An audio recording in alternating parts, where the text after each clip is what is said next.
आशाताई म्हणजे ग्रामीण आणि शहरी भारतातील आरोग्याची प्रेरणा. आजारासाठी धावणाऱ्या, औषध घरपोच नेणाऱ्या, मायेचा आधार देणाऱ्या, जीवनदान फुलवणाऱ्या, ती घरातील सर्व जबाबदाऱ्या आणि आशा सेविका म्हणून कामातील आव्हाने यांचा योग्य समतोल साधते. वेळेचे नियोजन, कठोर परिश्रम आणि जिद्द यांच्या आधारावरती स्वतःच्या जीवनातील दोन्हीही भूमिका जबाबदारीने पार पाडत कुटुंब व कामात यशस्वी होते.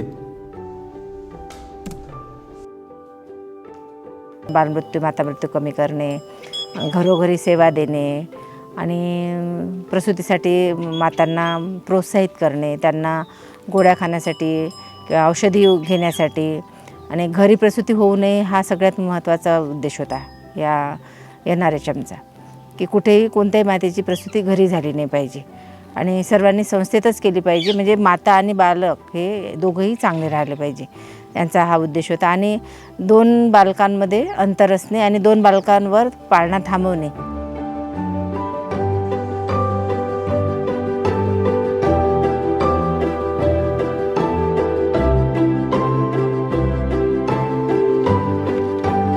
रामरती,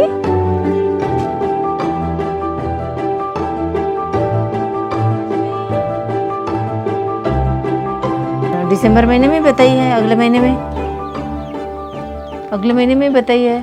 फिर तू यही रहेंगी ना कि और दूसरे गांव जाएंगी काम करने को? नहीं ना. देख, अगले महीने में 22 तारीख है तेरी, और तू गोलियाँ खाते जा, खाना खाते जा, थोड़ी देर सोना भी, आराम करना भी ज़रूरी है.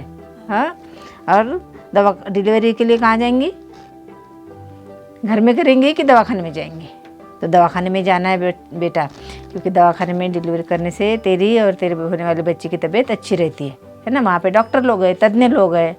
यहाँ पे कौन है घर में? गांव में दाई रहती है ना, इसलिए अपने को वहाँ जाना है, अचलपुर के दवाखाने में.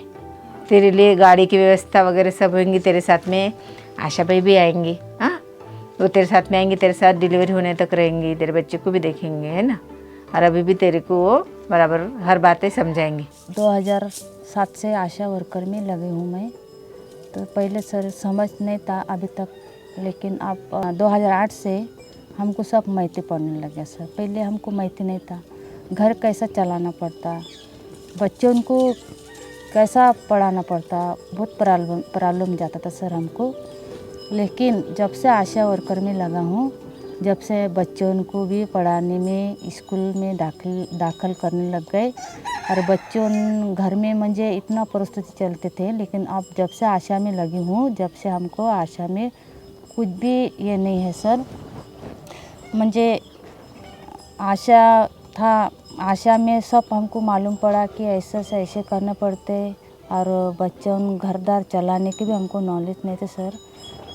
तो हम बच्चों भी चले, फिर गांव के मुझे कैसे उनको समझा के बताना पड़ता, हमको बताने के भी उनको ये नहीं पड़ते थे, मुझे बोलने का तमीज़ नहीं था हमको. लेकिन अब आशा में लगे हैं हम, लेकिन उनको आशा में लगे तो हम घर घर में जाते सर, उनको पूछते, गरोदर माता को पूछते कि भाई तुम खाना खाना बराबर खा रहे नहीं खा रहे, गोली खा रहे नहीं खा रहे. मुझे सर हम विजिट मारने जाते तो एकदम बैठ के बताते कि भाई तुम एकदम अच्छे से बैठो, पहले अच्छे से बैठने के बाद में हमको बताओ. हम बताते तुमको, तुम गोली खा रहे क्या? तो उन्होंने बोलते हाँ. तो हम बोलते हमारे सामने खाओ, तो हाँ. फिर बच्चे जो सर्दी खांसी, बच्चे बुखार वाले रहते, उन्होंने भी बोलते कि हमारे बच्चों को सर्दी खांसी है. तो बोलते आशा मैडम तुम्हारे पास टॉनिक है क्या? उनको तो बोलने नहीं आते सर, लेकिन उन्होंने बोलते कि तुम्हारे पास में सर्दी खांसी के टॉनिक है क्या? तो हम बोलते हाँ. तो फिर उन्होंने बोलते ठीक है, मैं तुमको ला के दूँगी और बच्चों को ऐसा ऐसा करके पिलाना. तो उन्होंने पिला के दे देते सर. फिर उसके बाद और फिर दूसरे घर में जाते, स्तन अपना गरोदर माता के घर में, उनको बोलते भाई स्कूल का अमृत आहार लेते क्या तुम? तो उन्होंने बोलते हाँ हम रोज़ ही जाते, स्कूल में खाते. उधर से आने के बाद फिर हमारे विजिट रहते कि भाई तुम मुझे घर में कितने बार खाना खाते? तो उन्होंने बोलते कि हम कभी टाइम पड़ा तो 2 बार खाते, टाइम पड़ा तो हम 4 बार खाते. फिर वो गोली अपना खाना खाने के बाद में तुम गोली ले सकते क्या? तो वो बोलते हाँ। मतलब ठीक है। जेव्हा कोरोना महामारी आपल्या संपूर्ण जगामध्ये आली होती तेव्हा आशा स्वयंसेविका यांनी सुद्धा खूप मोलाचं कार्य केलेलं आहे. आशा स्वयंसेविका ह्या प्रत्येकाच्या घरापर्यंत जात होते आणि प्रत्येकाला कोणाला जर ताप असेल तर त्याची तपासणी करायच्या, त्यांना औषधी गोळ्या पुरवायच्या आणि प्रत्येकाला त्यांनी व्हॅक्सिनसाठी सुद्धा प्रवृत्त केलं.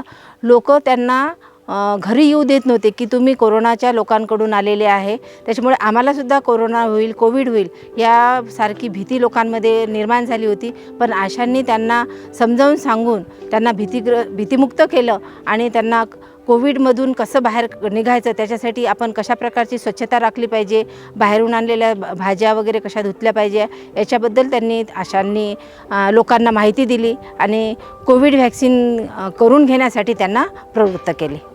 उन्होंने फिर बोलते ना आशा रहे तो हमको इतना नॉलेज नहीं था, लेकिन आशा जब से आए पहले हम म्हणजे घर में डिलीवरी होते थे, लेकिन आप आशा घर घर में घूमते तो हम डिलीवरी ज़्यादा घर में नहीं करने लग गए. आशा जाते ना तो उसके वो बस हमको दवाखाने में डिलीवरी होते बहुत बदल गई बोलते सर गाँव के लोग. और उन्होंने बोलते आप पहले अभी भी थोड़ा बताना चाहिए सर उन्होंने को, म्हणजे कोई कोई को तो नॉलेज आया है लेकिन बाकी जन को नहीं है. तो उन्होंने बोलते कि बताने के बाद में सुनते क्या करना है क्या नहीं, गांव के लोग सुनते सर. कभी ऐसे नहीं बोलते कि नहीं हम आशा वर्कर के नहीं सुनेंगे, लेकिन उन्होंने सुनते सर. सुनने की वजह से बोलते कि आशा जब से लगा है कि जब से हमारा गांव म्हणजे सुधरने में आया. पहले हम घर में ही सब कुछ करते थे, दवाखाने आशा वर्कर समझने के लिए आते थे लेकिन हम नहीं बोलते थे. लेकिन अभी जाते तो कोई भी बोलते कि गाड़ी बुलाओ, हमको गाड़ी से जाना है, तो हम जल्दी फ़ोन कर देते. ऐसा उनको बहुत नॉलेज आया सर कि आशा वर्कर जब से लगा है तो जब से हमको नॉलेज आया बोलते, ऐसा करके बोलते सर उन्होंने.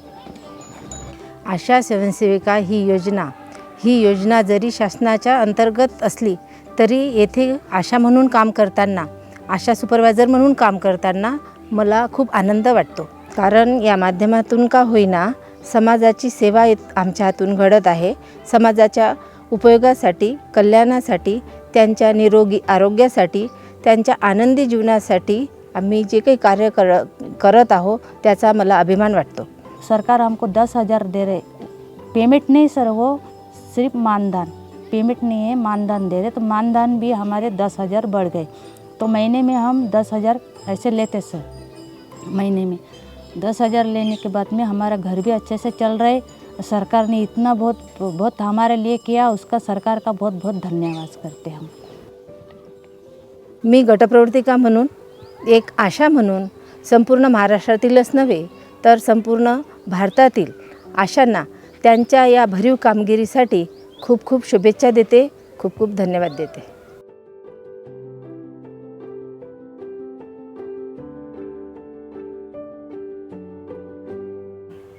खरंच मला खूप आनंद वाटतो की आपण आमच्या कार्याची दखल घेतली. त्याबद्दल मी द बर्ड आय टीमच्या सर्व सदस्यांचे आभार मानते. खूप खूप धन्यवाद.